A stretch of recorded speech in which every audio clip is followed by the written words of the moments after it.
ধন্যবাদ সকল বন্ধুদের। তো বন্ধুরা কেমন আছেন সবাই? আশা করি ভালো আছেন। আমি প্রতিদিনের মতন পাওয়ারফুল একটি টোটকাও বলতে পারেন বা ঔষধিও বলতে পারেন নিয়ে আপনাদের সামনে হাজির হলাম। এত সময় ভিডিওর থাম্বনেল দেখে বুঝতে পেরেছেন আমি কিসের জন্য আজকের আলোচনাটা করব। হ্যাঁ বন্ধুরা, আজকের আলোচনাটা আমি এজন্যই করব, আমাদের পুরুষ সমাজে, বিশেষ করে পুরুষ সমাজে এই সমস্যাগুলি বেশি হয়। অনেকের প্রস্রাব বন্ধ হয়ে যায়, অনেকের প্রস্রাব করতে কষ্ট হয়, এক ফোঁটা দুই ফোঁটা প্রস্রাব আসে না, প্রস্রাবের অনেক ব্যাগ, কিন্তু আপনি প্রস্রাবে গেছেন, প্রস্রাব ক্লিয়ার হয় না। এই সমস্যায় যারা ভুগতেছেন সেই সমস্যা থেকে মুক্তি পাওয়ার জন্য আজকের এই ঔষধটি আমি দেব।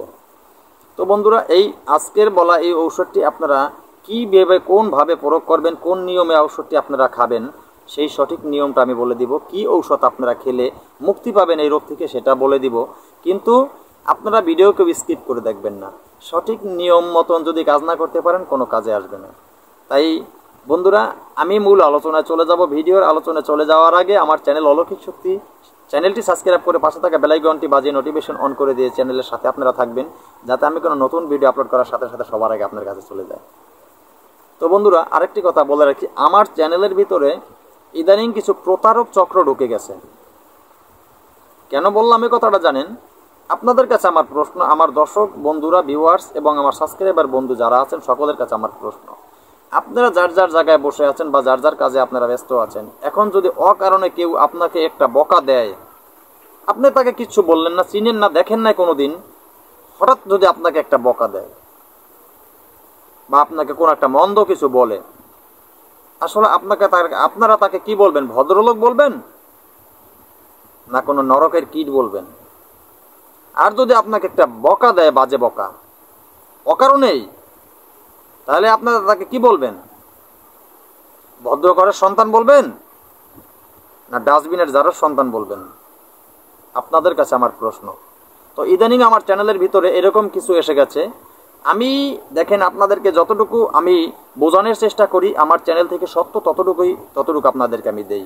আমি কি এখনো পর্যন্ত আমি কারোর সাথে কোনো প্রতারকই করেছি? কারোর সাথে একটা টাকা নিয়েছি? না কারোর কাছ থেকে একটা টাকা খেয়েছি? না কারোর সাথে কি একটা ধোঁকাবাজি করেছি?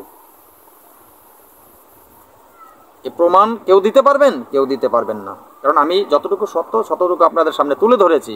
তো এখন কিছু এরকম, ওই যে বললাম, ওরকম ধরনের কিছু অবহিত সন্তানেরা আমার চ্যানেলের ভিতরে ঢুকে বিভিন্ন ধরনের বাজে মন্তব্য এবং বাজে বাজে কমেন্ট করা শুরু করে দিয়েছে। তো তাই আপনাদের কাছে আমি বলে রাখি, আগেও বলেছি, এখন একটু কঠোরভাবে বললাম। কেন বললাম জানেন? যে কমেন্টগুলি যেভাবে লিখতেছে, যেগুলি করতেছে, এগুলি আসলে অনেক ঘৃণাজনক। তাই এতটুকু আপনাদের কাছে বললাম। আপনাদের কাছে প্রশ্ন, তাহলে আপনারা কমেন্টের মাধ্যমে জানাবেন এই ধরনের কাজ যারা করে তাদের পরিচয় কি হইতে পারে, তারা কারা। তো বন্ধুরা, কথা না বাড়িয়ে আজকের এই ঔষধের বিষয়টি আলোচনা করব। যাদের যদি প্রস্রাব হঠাৎ করে বন্ধ হয়ে যায় বা প্রস্রাব করতে কষ্ট হয়, এক ফোঁটা দুই ফোঁটা আসে, তারা কি করবেন সেই মুহূর্তে? তো সেই মুহূর্তে আপনার প্রস্রাব যদি বন্ধ হয়ে যায়, আপনি সর্বপ্রথম সংগ্রহ করবেন অর্জুন গাছের ছাল। অর্জুন গাছের ছাল সংগ্রহ করবেন। সে অর্জুন গাছের ছাল আপনি যে সংগ্রহ করবেন, এখন দেখা গেছে কি, অর্জুন গাছের ছাল যদি আপনি না পান, শহরে অর্জুন গাছের ছাল পেতে খুব কষ্ট হয়, তাহলে আপনি অর্জুন গাছের পাউডার নেবেন। ছাল না পেলে আপনি পাউডার নেবেন।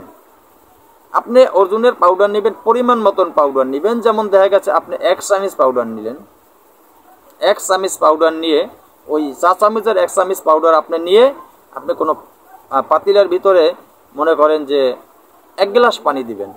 1 গ্লাস পানির ভিতরে 1 চামচ পাউডার দিয়ে আপনি সুন্দর করে সেটাকে ফুটিয়ে নেবেন। যেমন সিদ্ধ করে, এরকম সিদ্ধ করে নেবেন।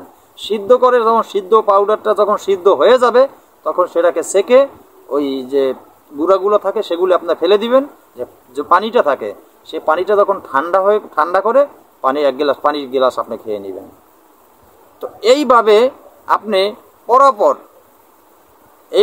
পরাপর যদি মনে করেন মাত্র 2-3 বার যদি আপনি খান, আপনার প্রস্রাব করতে কষ্ট হয়, সেই প্রস্রাবের রাস্তায় যদি যে কিটকিট কামড় মারে, জ্বালাপোড়া হয়, সেটাও বন্ধ হয়ে যাবে। প্রস্রাব খুব সহজে হবে। আর যাদের প্রস্রাব বন্ধ হয়ে গেছে, তাদের প্রস্রাবও কিন্তু আস্তে আস্তে চালু হয়ে যাবে।